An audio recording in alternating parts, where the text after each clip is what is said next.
Hello everyone! Today I will be unboxing and reviewing the Dreamiracle Ice Maker, which has been getting a lot of online attention recently. The packaging is really simple, a box with a large ice maker printed on it, and inside you will find the user manual, the ice maker, and a set of accessories, ice scoop, and a detachable ice bucket. This is a portable ice maker which is great for parties, bars, and special events. The unit itself weighs about 19 pounds and measures roughly 14 inches tall by 11 inches wide by 9 inches deep. And the back of the unit features a nice little installation diagram. It has a nice modern-looking stainless steel design. As you can see, the front has two large buttons, one to turn on the unit and one to select the size of ice. The unit is advertised to be capable of producing up to 33 pounds of ice in 24 hours. And the unit features an infrared sensor which can automatically determine when the ice storage basket is full. Finally, the Dreamiracle Ice Machine also uses a self-cleaning function which will automatically remove ice buildup from the evaporator and condenser area. All you need to do is press the button, and the unit will clean itself. After we have everything plugged in, let's fill it up with water and begin making ice.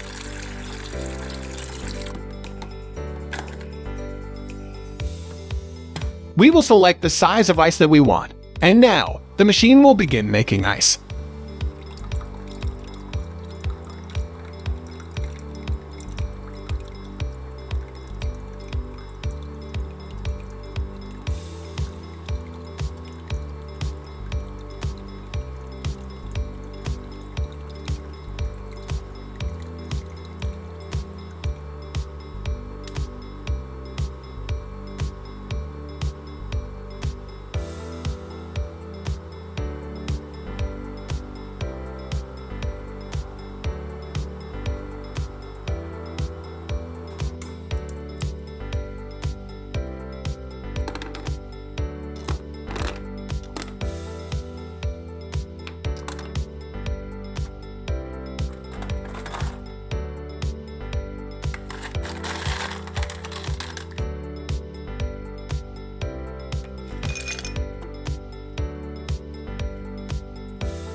The ice maker will automatically shut off when the ice storage basket is full. The ice scoop works great for transferring the ice into smaller containers. This is a great ice maker for small quantities of ice. It is portable and very easy to use. I highly recommend it to anyone who needs to make ice for a party or special event. Thank you guys for watching. Please subscribe for more videos.